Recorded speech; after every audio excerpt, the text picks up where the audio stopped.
12 de octubre de 2025, 28º domingo ordinario. Las lecturas de este domingo están tomadas de la primera lectura del segundo libro de los Reyes, capítulo 5, versículos del 14 al 17. La segunda lectura está tomada de la segunda carta del apóstol San Pablo a Timoteo, capítulo 2, versículos del 8 al 13. Y el Evangelio está tomado de San Lucas, capítulo 17, versículos del 11 al 19. Como hacemos cada domingo, tomamos en nuestras manos nuestra Biblia o nuestro misal, hacemos una primera lectura atenta y pausada de los tres pasajes y pasamos a escuchar los comentarios.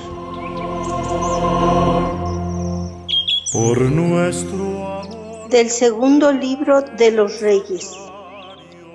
En aquellos días, Naamán, el general del ejército de Siria, que estaba leproso, se bañó 7 veces en el Jordán, como le había dicho Eliseo, el hombre de Dios, y su carne quedó limpia como la de un niño. Volvió con su comitiva a donde estaba el hombre de Dios, y se le presentó diciendo: Ahora sé que no hay más Dios que el de Israel. Te pido que aceptes estos regalos de parte de tu siervo. Pero Eliseo contestó: Juro por el Señor, en cuya presencia estoy, que no aceptaré nada. Y por más que Naamán insistía, Eliseo no aceptó nada. Entonces Naamán le dijo: Ya que te niegas, concédeme al menos que me den unos sacos con tierra de este lugar, los que pueda llevar en un par de mulas. Las usaré para construir un altar al Señor, tu Dios, pues a ningún otro Dios volveré a ofrecer más sacrificios. Palabra de Dios. La primera lectura está tomada del segundo libro de los Reyes, capítulo 5, versículos del 14 al 17. La curación de Naamán forma parte del ciclo de los milagros de Eliseo. Evidencian que el espíritu profético de Elías sigue presente y activo. Más aún, los prodigios del discípulo adquieren una dimensión internacional, con lo cual se muestra la superioridad de la religión del Dios de Israel frente a las otras, al mismo tiempo que la apertura de la salvación y su gratuidad. Naamán es un general extranjero que había sido enviado por el rey de Aram al rey de Israel para ser curado de su lepra. La lepra, sin embargo, resultaba imposible de curar en aquella época, por lo que el rey de Israel había tomado aquello como un pretexto de parte del rey de Aram para guerrear con él y anexarse su territorio, hasta que uno de sus súbditos le aconsejó remitir al enfermo a Eliseo, el hombre de Dios. Eliseo debía vencer también las resistencias del general sirio, que menospreciaba las instrucciones del profeta enviadas por medio de un siervo suyo.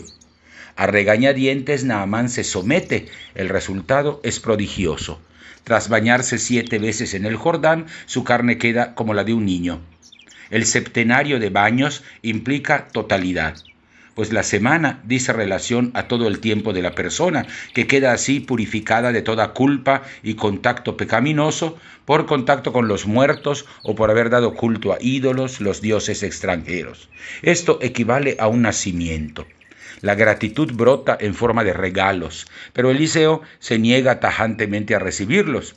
La salvación del Dios de Israel es absolutamente gratuita, incluso para los foráneos. Aquel enemigo extranjero está listo para unirse a la congregación de culto y de la alianza, excepto por la circuncisión, que habría de ser un ingrediente indispensable para una integración total. Naamán, que no puede entrar en la alianza con Dios, busca vincularse de algún modo con él y se lleva tierra para construirle un altar allá en su tierra, en su suelo. Con la tierra que se lleva a su país, hará un altar para poder sacrificar al único Dios verdadero. Esta profesión de fe monoteísta sale de los límites del país. Naamán es un convertido a la fe de Israel y un auténtico misionero. La historia de Naamán nos lleva a pensar en nuestra propia condición. Pese a ser extraños, Dios nos ha acogido en su familia, gracias al baño bautismal que recibimos en Cristo Jesús. Esta es la mayor de las gracias y la garantía de nuestra salud. Vivamos agradecidos. Nuestra gratitud deberá notarse en confiar en su palabra y mantener celosamente la alianza de su Espíritu en nuestro corazón. De la segunda carta del apóstol San Pablo a Timoteo. Querido hermano, recuerda siempre que Jesucristo desciende de David, resucitó de entre los muertos, conforme al Evangelio que yo predico. Por este Evangelio sufro hasta llevar cadenas, como un malhechor.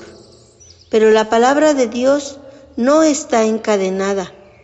Por eso lo sobrellevo todo por amor a los elegidos, para que ellos también alcancen en Cristo Jesús la salvación, y con ella la gloria eterna. Es verdad lo que decimos: si morimos con Él, viviremos con Él. Si nos mantenemos firmes, reinaremos con Él. Si lo negamos, Él también nos negará. Si le somos infieles, Él permanece fiel, porque no puede contradecirse a sí mismo. Palabra de Dios. La segunda lectura está tomada de la segunda carta a Timoteo, capítulo 2, versículos del 8 al 13. La liturgia de hoy prosigue la lectura de la segunda carta a Timoteo. El fragmento de nuestra lectura culmina la primera parte de esta carta pastoral, en la que se estimula a Timoteo a secundar el ejemplo de Pablo, el autor que lleva cadenas por causa del Evangelio. No son los sufrimientos lo que se busca, sino rememorar lo que el Evangelio significa. El autor no se refiere a los relatos evangélicos, que en el momento del tiempo de este escrito no estaban aún redactados como los conocemos ahora. Por entonces se estarían configurando sus elementos y solo verán la luz en la siguiente generación cristiana. El núcleo del Evangelio ha quedado establecido con el acontecimiento pascual de la muerte y resurrección de Cristo Jesús, que es la confesión cristiana. La confesión cristiana tiene un componente mesiánico, la filiación davídica de Jesús. Este no es un dato que pueda alcanzarse por registros externos, sino por la interpretación de las Escrituras. Si las Escrituras no están al alcance de los creyentes para nutrirse y arraigarse en ellas, a su fe les hará siempre falta un elemento sustancial. La resurrección es el dato primario, supone una historia detrás que muestra quién es Jesús, cómo es que fue ejecutado y por qué Dios lo resucitó. Estos ingredientes pertenecen al querigma, al primer anuncio de fe, al más antiguo. La lectura cierra con una especie de himno que parece enraizar en el ámbito bautismal. Habla de la participación del creyente en el misterio pascual de Cristo. Su referencia puede ser el bautismo cristiano, con un exhorto a perseverar firmes en la vida cristiana a pesar de los padecimientos que ésta conlleva. Aunque ya participamos en Cristo, se nos exhorta a la perseverancia ante el prometedor futuro que nos aguarda. Hay que fijar los ojos en Cristo para que su fidelidad sostenga nuestra debilidad acosada por los adversarios del Evangelio. Del Santo Evangelio según San Lucas. En aquel tiempo, cuando Jesús iba de camino a Jerusalén, pasó entre Samaria y Galilea. Estaba cerca de un pueblo cuando le salieron al encuentro 10 leprosos, los cuales se detuvieron a lo lejos y a gritos le decían: Jesús, Maestro, ten compasión de nosotros. Al verlos, Jesús les dijo: vayan a presentarse a los sacerdotes. Mientras iban de camino, quedaron limpios de la lepra. Uno de ellos, al ver que estaba curado, regresó alabando a Dios en voz alta. Se postró a los pies de Jesús y le dio las gracias. Ese era un samaritano. Entonces dijo Jesús: ¿no eran 10 los que quedaron limpios? ¿Dónde están los otros 9? No había nadie fuera de ese extranjero que volviera para dar gloria a Dios. Después le dijo al samaritano: levántate y vete, tu fe te ha salvado. Palabra del Señor. El Evangelio está tomado de San Lucas, capítulo 17, versículos del 11 al 19. Este episodio se lee en una sección de enseñanzas sobre lo que significa la fe. El milagro de la curación de los 10 leprosos sorprende, porque no se realiza con ningún gesto ni contacto de Jesús con ellos, pero sobre todo por la reacción de los curados. En efecto, los 10 suplican al Maestro desde lejos, como se requería de una persona que padeciera esa enfermedad para no contagiar a los demás. Ellos están en la mejor disposición de escuchar y obedecer. Apelan a la compasión del Señor y la consiguen. Sin más, Jesús les instruye algo un tanto absurdo: presentarse a los sacerdotes. Y es que estos eran los encargados de examinar a los fieles para readmitirlos en la comunidad de vida que se reunía en el culto. Había sacerdotes en cada pueblo y ciudad. Se encaminan sin reparar en lo incomprensible de la orden. Hacen algo que les parece sin sentido. Van a la inspección sin verse limpios, pero se fían de la palabra de Jesús y en el camino quedan curados. Así se ilustra que la fe es someternos a la palabra de Jesús. La reacción de los curados no es igual. San Lucas destaca la de un samaritano que regresa alabando a Dios y se postra agradecido a los pies de Jesús.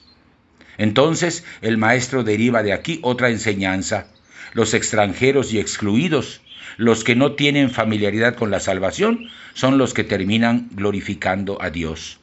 Ponerse a disposición de Jesús es darle gloria a Dios.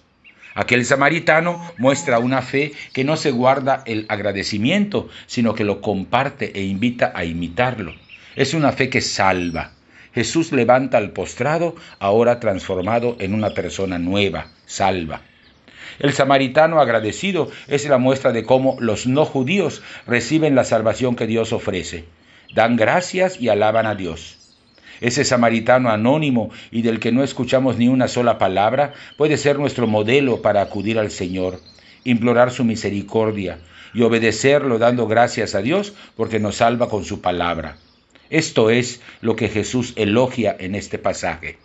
La tarea de la comunidad cristiana consiste en obedecer la palabra de Cristo, de tal modo que los beneficiados alaben a Dios por los bienes recibidos. De la fe verificada brotan la gratitud y la alabanza. La salud que Dios nos ofrece en Cristo ha de llegar a todas las personas. En esto estriba la gloria de Dios, en que todas las personas alcancen la salvación.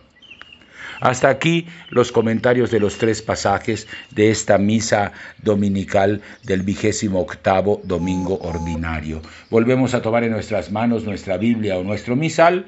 Hacemos una segunda lectura atenta y pausada de los 3 pasajes, esta vez en oración, y estamos ya listos para participar de la Eucaristía.